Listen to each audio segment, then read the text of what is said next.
ನಾನು ಅನುರಾಧ ಸಿರ್ಸಿಯಿಂದ.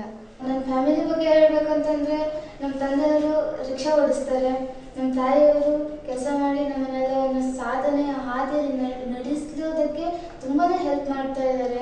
ನನಗೆ ಜನರ ಮನಸ್ಸಿನ ಆಳದಲ್ಲಿ ಬೆರೆತಿರಬೇಕು, ಅವ್ರ ಮನಸ್ಸಿನಲ್ಲಿ ನೆಲೆಸಿರಬೇಕು ಅಂತ ತುಂಬಾ ಆಸೆ ಇತ್ತು. ಏನು ಮಾಡಬೇಕು? ಸಾಧನೆ ಮಾಡಬೇಕು. ಅದಕ್ಕೆ ಒಂದೇ ಒಂದು ಶಬ್ದ, ಒಂದೇ ಒಂದು ಧ್ಯೇಯ ನನ್ನನ್ನು ಆವಾಗ ಪ್ರೇರೇಪಿಸ್ತಾ ಇತ್ತು. ಏಳಿ, ಎದ್ದೇಳಿ, ಎಚ್ಚರಗೊಳ್ಳಿ, ಗುರಿ ಮುಟ್ಟುವವರೆಗೂ ನಿಲ್ಲದಿರಿ. ಅದನ್ನು ನನ್ನನ್ನು ಆಗಾಗ ಪ್ರೇರೇಪಿಸ್ತಾ ಇತ್ತು. ಮಾಡು, ಏನಾದರೂ ಮಾಡು, ಸಾಧನೆ ಮಾಡು, ಜನರ ಮನಸ್ಸಿನಲ್ಲಿ ಇಳಿ. ಏನು ಮಾಡಲಿ? ನನಗೆ ಕಾಡ್ತಾ ಇತ್ತು. ನನ್ನ ಸುತ್ತಮುತ್ತಲು ತುಂಬ ತೊಂದರೆಯಿಂದ ಬಳಲ್ತಾ ಇದ್ದಾರೆ. ಕುಡಿಯುವ ನೀರಿಗಾಗಿ ಹಾಹಾಕಾರದಿಂದ ಅಬ್ಬರಿಸ್ತಾ ಇದ್ದಾರೆ. ಒಂದು ತೊಟ್ಟು ನೀರಿಗಾಗಿ ಪರದಾಡ್ತಾ ಇದ್ದಾರೆ.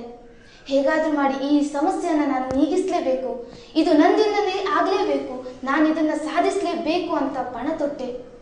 ನಮ್ಮ ಊರಿಗೆ ತಾಲೂಕ್ ಪಂಚಾಯತಿಂದ, ಜಿಲ್ಲಾ ಪಂಚಾಯತಿಂದ ಆಗಾಗ ಇಂಥ ಸೌಲಭ್ಯಗಳಿಗೆ ಹಣಕಾಸಿನ ನೆರವು ಆಗ್ತಾ ಇದ್ರೂ ಕೂಡ ಇದರ ಯಾವುದೇ ರೀತಿಯ ಉಪಯೋಗ ನಮ್ಮ ಊರಿಗೆ ಬಂದು ತಲುಪ್ತಾ ಇರಲಿಲ್ಲ. ಇದಕ್ಕೋಸ್ಕರ ಈ ಸಾರಿ ಬಂದ ಹಣವನ್ನು ನಾನು ಹೇಗಾದರೂ ಮಾಡಿ ಇದಕ್ಕೆ ಉಪಯೋಗಿಸಲೇಬೇಕು, ನಮ್ಮ ಜನರ ಕಷ್ಟವನ್ನು ನೀಗಿಸಲೇಬೇಕು ಅಂತ ಹೇಳ್ಕೊಂಡು ಪಣ ತೊಟ್ಟೆ. ಮುಂದಾದೆ. ನಮ್ಮ ಗ್ರೂಪ್ನವ್ರ ಜೊತೆ ಪಂಚಾಯತಕ್ಕೆ ಹೋದೆ.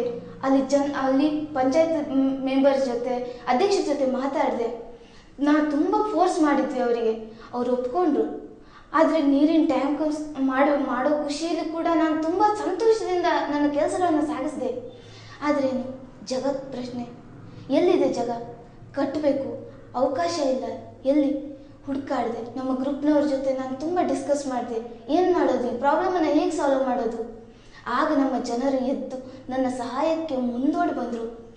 ಆಗ ಅವರು ತಮ್ಮ ಮನೆಯ ಜಾಗವನ್ನು ಕೂಡ ಆ ನೀರಿನ ಟ್ಯಾಂಕ್ ಕಟ್ಟೋದಕ್ಕೆ ಬಿಟ್ಟುಕೊಟ್ರು.